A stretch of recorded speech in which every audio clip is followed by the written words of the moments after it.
최근에 재미난 광고 하나가 눈에 띄는데요. 제주도에 살고 있는 김용규, 문수정 부부의 실제 이야기를 바탕으로 한 CF입니다. 이 두 부부가 스킨스쿠버입니다. 그런데 이 두 부부는 특이하게 소라나 해삼이나 멍게 같은 것을 따지 않고 바닷속에 쓰레기를 줍습니다. 이 광고 영상 속에서도 두 사람이 바닷속에서 쓰레기를 건져 올리고 또 그 건져 올린 쓰레기를 수북히 쌓아 놓는 그런 장면들이 보여집니다. 그런 장면 사이로 질문이 등장하는데요. 이 넓은 바다가 그런다고 회복될까요? 이 질문에 남편이 환하게 웃으면서 이렇게 대답합니다. 최소한 우리가 지나온 길은 바뀌잖아요. 원래 TV에는 15초 정도만 광고가 나가기 때문에 이 광고의 원래 버전은 그 앞부분에 또 다른 질문도 이렇게 들어 있습니다. 바닷속 쓰레기를 줍는 게 제일 뿌듯했던 데는 언제인가요? 아내가 이렇게 대답했어요. 저희 보고 시작했다는 분들이 생길 때요. 그리고 자막에 이 일을 함께 시작했던 사람들의 댓글이 이렇게 보입니다. 저희 집도 새해부터 몸으로 실행해 보겠습니다. 감동했습니다. 앞으로는 바다에 쓰레기가 보이면 즉시 줍도록 하겠습니다. 저도 동아리 활동으로 바닷속 쓰레기를 주워보려고요. 그리고 마지막 멘트가 이렇게 나오죠. 기꺼이 또 묵묵히 이런 피로들이 모여 바다를 회복시키는 것 아닐까요? 여러분 아주 감동적이지 않습니까? 저는 감동받았습니다. 최소한 우리가 지나온 길은 바뀌지 않는가? 우리가 하는 일을 보고 누군가 우리의 일을 따라서 하고 있다. 아무도 알아주지 않는 것은 물론이고 의미 없어 보이고 헛된 일처럼 보여도 이 젊은 두 부부는 묵묵하게 자신의 신념을 따라서 살아가고 있습니다. 그래서 이 두 부부의 삶이 감동적으로 보이고 썩 괜찮아 보입니다. 또 그들의 길을 누군가 따라가고 있다고 하니 새삼 존경스럽기까지 합니다. 이렇게 소소한 삶이 멋져 보이고 존경스럽기까지 한 이유는 무엇일까요? 그 과정이 결코 만만치 않다는 것을 잘 알기 때문입니다. 사명을 쫓아서 사는 것이 늘 멋지지만은 않다는 것이죠. 그것이 여간 힘들고 고되고 여간 어려운 길이 아니다라고 하는 것을 우리 모두가 다 알고 있습니다. 구약 성경의 엘리야는 우상 숭배에 빠진 아합을 대적하고 이스라엘 백성들을 그 우상으로부터 구원해내기 위해서 자기 몸을 던졌던 사람이었습니다. 그리고 바알과 아세라 제사장 850명과의 대결에서 승리를 거두었지요. 그렇지만 아합과 이세벨의 협박으로 이스라엘 최남단 브엘세바로 도망치게 됩니다. 갈멜산에서의 이 용맹과 기세는 찾아볼 수 없지요. 브엘세바에서부터도 또 한참을 들어가서 초라한 로뎀 나무 그늘 아래에서 이 엘리야는 차라리 나를 죽여주십시오. 죽는 것이 낫습니다. 라고 인생을 포기합니다. 이스라엘로부터 바알 신앙을 몰아내고 하나님께 그 모든 백성들을 돌이키게 하는 것이 그의 사명이었고 그것을 붙들고 그는 분연히 일어났습니다. 그리고 그 사명 붙들고 싸워 승리했습니다만 그 승리의 기쁨도 잠시였어요. 자기를 죽이겠다고 아합과 이세벨의 군대가 추격해 오자 그는 도망쳤고요. 더 이상 피할 데가 없는 데까지 내려갔습니다. 그리고 홀로 광야에 혼자 남아서 아무도 그를 도울 사람이 없는 것을 깨닫고 이렇게 한탄했어요. 열왕기상 19장 14절입니다. 내가 만군의 하나님 여호와께 열심히 유별하오니 이는 이스라엘 자손이 주의 언약을 버리고 주의 제단을 헐며 칼로 주의 선지자들을 죽였음이오며 오직 나만 남았거늘 그들이 내 생명을 찾아 빼앗으려 하나이다. 아멘. 완전히 탈진했어요. 기진맥진했습니다. 사명감에 불타올라서 단칼에 바알과 아세라 이 선지자들을 850명을 베어버렸습니다만 언제 그랬냐는 듯이 생명의 위협 앞에 아주 초라한 모습으로 전락해 버렸습니다. 이스라엘 백성들은 마음을 돌이키지도 회심도 하지 않았습니다. 어찌 낙심하지 않았겠습니까? 어찌 지치지 않을 수 있겠단 말입니까? 사명이요 뭐고 다 내버려 두고 차라리 죽는 것이 낫겠다. 이 선지자의 외로움을 여러분 이해할 수 있지 않습니까? 아무리 사명감에 불타올라도 낙심하고 절망할 수 있습니다. 때로는 호응이 없어서 그렇고요. 때로는 대적에게 가로막혀서도 그렇습니다. 어쩔 때는 생각하지도 못했던 변수가 생기게 되어서 그저 절망감으로 한숨만 쉬게 되고 무기력함을 느낄 때가 참으로 많이 있습니다. 오늘 많은 분량을 읽었는데요. 10절부터 안식일에 18년 동안이나 귀신을 들려서 앓고 있고 꼬부라져서 조금도 펴지 못하는 불쌍한 여인을 예수님께서 고쳐주신 사건을 기록합니다. 그리고 이것을 본 회당장이 많고 많은 날 중에 하필이면 왜 안식일에 이런 일을 한단 말인가 분을 내지요. 이른바 세 번째 안식일 논쟁이 벌어집니다. 18절부터는요. 겨자씨와 누룩의 비유입니다. 그러므로 예수께서 이르시되 하나님의 나라가 무엇과 같을까? 내가 무엇으로 비교할까? 라고 하면서 천국은 하나님의 나라는 겨자씨와 같다. 아주 작은 것이지만 이것이 크게 자라서 공중의 모든 새들이 깃들게 될 것이다 말씀했고요. 또한 누룩도 가루 서말 전체를 다 부풀게 할 수 있다 말씀해 주셨습니다. 22절부터는요. 좁은 문으로 들어가라. 나중된 자가 처음 될 것이고 먼저 된 자들은 나중될 것이다. 이렇게 말씀해 주셨습니다. 31절부터는요. 어쩐 일인지 바리새인들이 예수님을 향하여서 예루살렘으로 들어가지 마시기를 제안하지요. 헤롯이 지금 함정을 파고 예수님을 기다리고 있다는 것입니다. 자, 그러자 예수님께서 오늘 이렇게 말씀해 주셨어요. 여러분 32절과 33절을 같이 한번 읽어보도록 하겠습니다. 32절입니다. 이르시되 너희는 가서 저 여우에게 이르되 오늘과 내일은 내가 귀신을 쫓아내며 병을 고치다가 제3일에는 완전하여지리라 하라.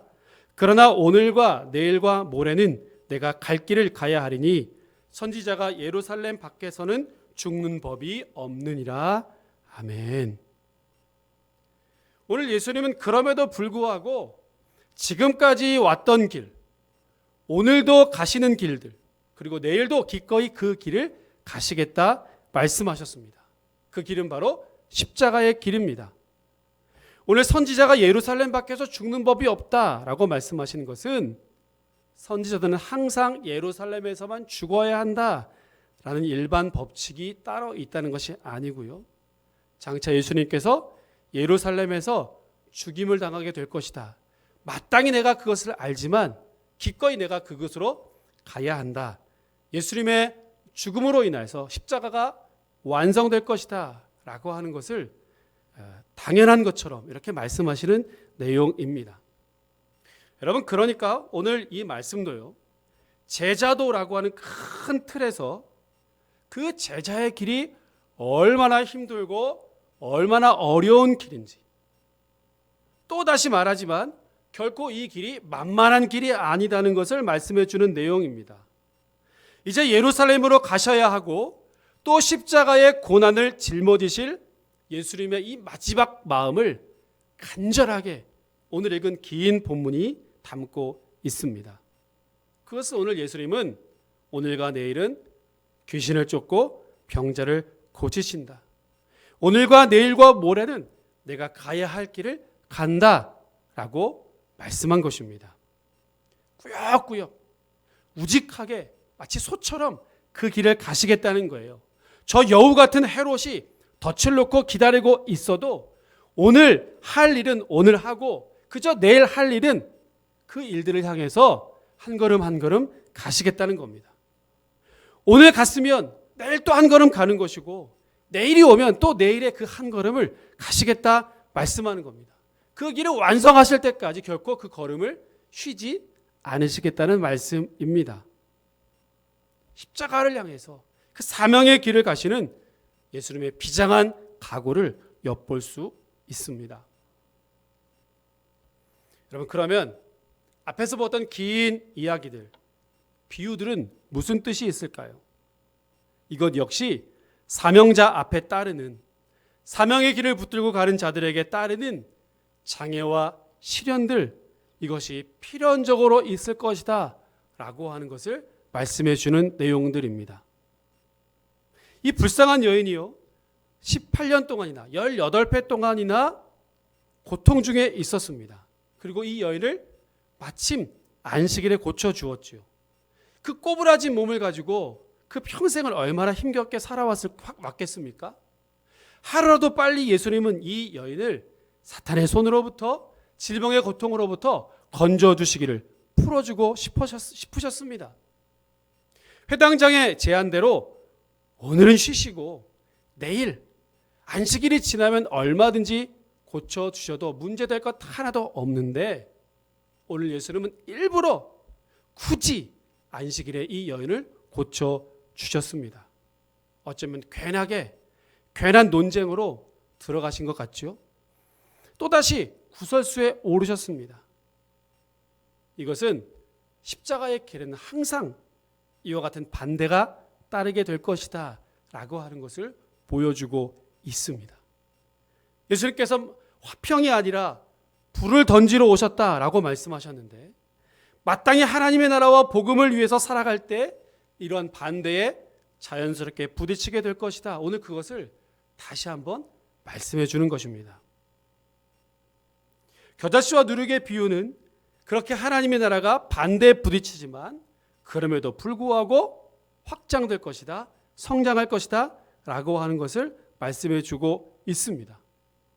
겨자씨도 아주 작은 것이고 누룩도 아주 소량이지만 가루 소마를 다 부풀게 하는 것처럼 복음도 이 세상을 향하여서 부글부글 끓어오르게 하고 부풀어 오르게 하고 성장시킨다라는 것입니다. 좁은 문으로 들어가는 말씀은 또한 마찬가지입니다. 그 제자의 길, 십자가의 길이 얼마나 힘들고 어려운 길인지, 그 길이 좁고 협착하고 아예 화려하고 편한 길이라고 한다면 아예 그 자체를 꿈꾸지 말고 포기하라 라는 말씀입니다. 그러니 먼저 된 자들은 나중될 것이고 나중된 자들은 반대로 먼저 될 것이다. 그 순서가 뒤바뀐다라는 것입니다. 이렇게 십자가의 길을 걸어가는 주님의 제자들을 향하여서 끊임없이 논쟁이 있을 것이고 분쟁도 있을 것이고 반대에 부딪히게 됩니다. 때로는 아무도 알아주지 않고 그 길이 좁고 협착합니다. 그러나 그 복음과 하나님의 나라는 마땅히 성장할 수밖에 없다. 아무도 그 어떤 것도 복음과 하나님의 나라를 막아설 수 없다라는 것을 말씀해 주고 있습니다. 여러분, 그러니 오늘과 내일 그리고 또 모레도 그 다음 날도 또 그 다음 날도 그저 갈 길을 가라는 겁니다. 예수님께서 그렇게 가시겠다는 겁니다. 주님께서 그 길을 가신 것처럼 제자된 우리 모두도 마땅히 그 길을 따라가야 한다라는 것을 분명히 말씀해 주고 있습니다. 최근에 사도행전 말씀을요, 아주 생동감 있게 다시 읽었습니다. 아침마다 우리 교육자들이 모여서 성경을 읽고 있는데요, 특별히 지난 주간에는 사도행전을 읽었어요. 사도행전은 성령행전이라고도 말하죠. 1장 8절에 나와 있는 것처럼 예루살렘과 유대와 사마리아와 땅끝까지 복음과 하나님의 나라가 확장되는 것을 사도행전은 그대로 보여주고 있습니다. 오늘 예수님께서 비유로 말씀하신 이 내용이 사도행전에서 어떻게 구체적으로 이루어지고 있는지를 보여준다는 말씀입니다. 사도행전 2장 41절에요. 그 말을 받은 사람은 세례를 받으며 이날의 신도의 수가 3천이나 더하더라. 4장 4절에요. 말씀을 들은 사람 중에 믿는 자가 많으니 남자의 수가 약 5천이나 되었더라. 6장 7절에요. 하나님 말씀이 점점 왕성하여 예루살렘에 있는 제자의 수가 더 심히 많아지고 허다한 제사장의 무리도 이 도에 복종하니라. 사도행전 8장 4절과 5절, 8절 보십시오. 그 흩어진 사람들이 두루 다니며 복음의 말씀을 전할세 빌립이 사마리아 성에 내려가서 그리스도를 백성에게 전파하니 그 성에 큰 기쁨이 있더라. 8장 25절이요. 두 사도가 주의 말씀을 증언하여 말한 후 예루살렘으로 돌아갈새 사마리아인의 여러 마을에서 복음을 전하니라. 9장 31절입니다. 그리하여 온 유대와 갈릴리와 사마리아 교회가 평안하여 든든히 서가고 주를 경외함과 성령의 위로로 진행하며 수가 더 많아지니라. 아멘. 그럼 뿐만 아닙니다. 12장 24절과 13장 49절에도 계속해서 이와 같은 말씀들이 반복되고 있습니다. 숨길 수 없는 하나님의 나라, 누구도 막아설 수 있는 복음이 어떻게 확장된지를 그대로 보여주고 있습니다. 그리고 지금 읽었던 구절들, 그 구절 사이사이에는 엄청난 사건들이 존재합니다. 성령에 감동되어져 방언을 말할 때에 술에 취했다라고 조롱을 당하기도 하고요. 사도들은 옥에 갇히고 다시는 예수를 말하지 말라라고 하는 협박을 당하기도 합니다. 이 과정에서 순교자들이 숱하게 나왔고요. 박해를 피해서 교회가 흩어지게 됩니다. 여러분, 그러니까 이 감동적인 구절들은 이와 같은 엄청난 사건들의 결과물이었습니다. 복음이 예루살렘을 넘어서 유대와 사마리아와 땅끝까지 번져가고 있습니다. 복음과 하나님의 나라의 성격을 그대로 보여주고 있다 이 말입니다. 그리고 이 모든 일에 수많은 사도들과 특히 사도 바울의 헌신이 들어 있습니다. 사도행전 2장 20장 24절입니다. 내가 달려갈 길과 주 예수께 받은 사명 곧 하나님의 은혜의 복음을 증언하는 일을 마치려 하면은 나의 생명조차 조금도 귀한 것으로 여기지 아니하노라. 아멘. 오늘도 내일도 모레도 내가 갈 길을 가야 하리니 예수의 말씀을 그대로 붙들고 어떤 환난과 핍박과 장애물도 불구하고 꾸역꾸역 그 길을 갔던 자의 고백입니다. 프랑스의 장 지오노라고 하는 작가가요, 나무를 심은 사람이라는 책을 쓴 바가 있습니다. 이 책은 1953년도에 처음으로 발표되었고요. 그 이후로 50년 동안 약 13개 나라의 언어로 번역되어서 많은 사람들에게 감동을 준 바가 있습니다. 특히 이 책은 애니메이션으로 제작이 되어서 1988년 아카데미 최우수 단편 애니메이션상을 수상하면서 더 유명해졌습니다. 내용은요, 장 지오노가 프로방스 지방을 여행하다가 만났던 어떤 특별한 사람에 관한 이야기입니다. 아마 애니메이션으로 보신 분들도 많으리라 생각이 됩니다. 세찬 바람이 끊이지 않고 헐벗고 황폐하고, 그래서 마을 사람들의 마음도 황폐하고 다툼이 끊이지 않는 산동네에서 이 여행자가 한 사람을 만나게 되는데요. 그 특별한 사람은 엘리아르 부피에라고 하는 사람입니다. 이 사람은 아내와 사별하고 3년 동안이나 매일마다 도토리 100개를 선별해서 정성스럽게 심고 있습니다. 여행자는 이 사람과 함께 하루를 머물면서 이 사람의 인생에 대해서 듣고 다음 날 참 이상하다라는 생각을 품고 계속해서 여행을 떠나게 됩니다.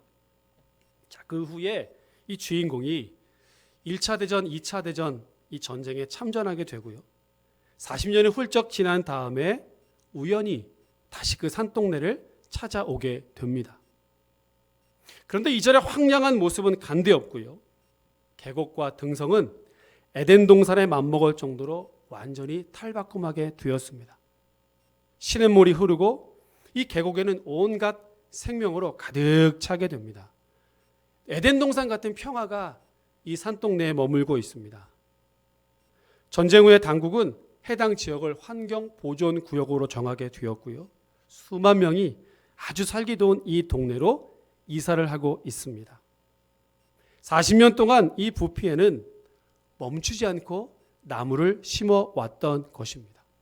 그리고 그 헌신이 숲과 계곡을 되살렸고 40년 지난 이후에 이렇게 아름답게 열매를 맺고 있었던 것입니다. 그런데 아무도 그 사실을 모릅니다. 그저 기이한 자연현상으로만 여겼지요.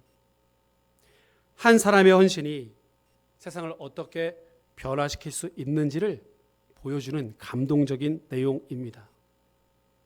저는 수년 전에 이 애니메이션을 두날개 교육 중에 함께 보았습니다. 제자는 태어나는 것이 아니라 만들어지는 것이라고 했고요.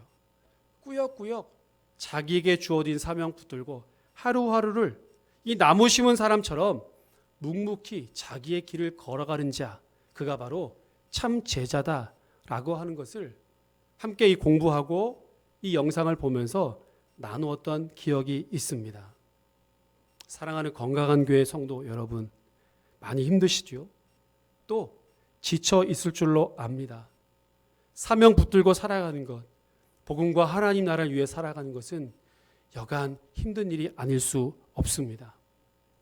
잘 해보려고도 하는데 때로는 코로나19 같은 장애를 만나기도 합니다. 다시 이렇게 온라인으로 비대면 예배를 드려야 하는 안타까운 상황들에 처하기도 합니다. 게다가 더더군다나 힘든 우리의 마음을 이 모든 일들이 얼마나 더 힘들게 하고 있는지 모릅니다. 마치 로뎀나무 밑에서 차라리 내가 죽는 게 낫다 외쳤던 엘리야의 모습과 흡사합니다. 여러분, 그러나 하나님은 이 엘리야에게 숯불에 노릇노릇 구운 떡 한 조각과 생수 한 병을 가지고 다시 힘을 돋구어 주셨고 호렙산으로 가게 하셨고 그 사명 붙들고 다시 일어나게 해 주셨습니다. 오늘 예수님도 유대 종교자들로부터 끊임없이 방해를 받으시고 함정에도 빠지셨습니다. 그러나 그때마다 좁은 문으로 좁은 길로 오늘도 어제도 갔던 그 길을 내일도 가겠다고 말씀해 주셨습니다. 혹 거기는 여우가 파놓은 함정인 줄도 알면서도 그 길을 묵묵히 가셨습니다. 복음과 하나님의 나라 그리고 그 십자가의 길을 우리 주님은 한 걸음 한 걸음 꾸역꾸역 가셨다라는 것입니다. 그리고 오늘 우리 주님은 그 길을 저와 여러분들로 하여금 함께 가자라고 말씀하고 계십니다. 그러나 오늘과 내일과 모레는 내가 갈 길을 가야 하리니, 오늘과 내일과 모레는 내가 갈 길을 가리니, 이제 여러분 이 길 저와 여러분들이 함께 손잡고 가야 할 길인 줄로 믿습니다. 기도하겠습니다. 하나님 아버지, 오늘도 우리 한 사람 한 사람을 하나님의 백성으로 그리고 주님의 제자로 부르신 그 부르심 앞에 우리가 겸손하게 우리의 마음의 무릎을 꿇습니다. 제자로 부름받았는데 그 사명 온전히 감당하지도 못하였고 방해와 장애물을 만날 때마다 혹 조롱 섞인 말을 들을 때마다 우리의 발걸음이 얼마나 위축되고 혹 뒤로 물러났던 때가 얼마나 많이 있었습니까? 이 제자의 길을 포기하고 싶었던 적도 참으로 많이 있었습니다. 실제로 이 모든 것들을 다 내려놓고 차라리 세상 모든 사람들과 구별 없이 살기를 원했던 우리 연약한 모습들도 많이 있었습니다. 그러나 오늘 다시 주님, 우리를 제자로 불러주셨다 말씀하셨고 주님이 가셨던 그 길을 다시 내일도 함께 걷자고 말씀하시는 이 주님의 부르심 앞에 우리를 서게 하시니 감사를 드립니다. 오늘과 내일과 모레는 내가 갈 길을 가야 하리니 함께 손잡고 그 길을 가자 말씀하시는 그 주님의 음성 앞에 오늘 다시 우리의 신앙의 옷깃을 여미고 우리의 제자의 길을 걸음을 다시 한번 하나님 결단하며 나아갈 수 있도록 은혜를 덧입혀 주옵소서. 오늘은 우리가 이렇게 비대면으로 온라인으로밖에 예배할 수 없지만 속히 모든 어려움들이 떠나가고 다시 만나 온전한 주님을 예배하며 찬송하며 주님의 몸된 교회를 온전히 이루어가는 우리 모두가 되게 하여 주시옵소서. 감사를 드리며 예수님 이름으로 기도합니다. 아멘.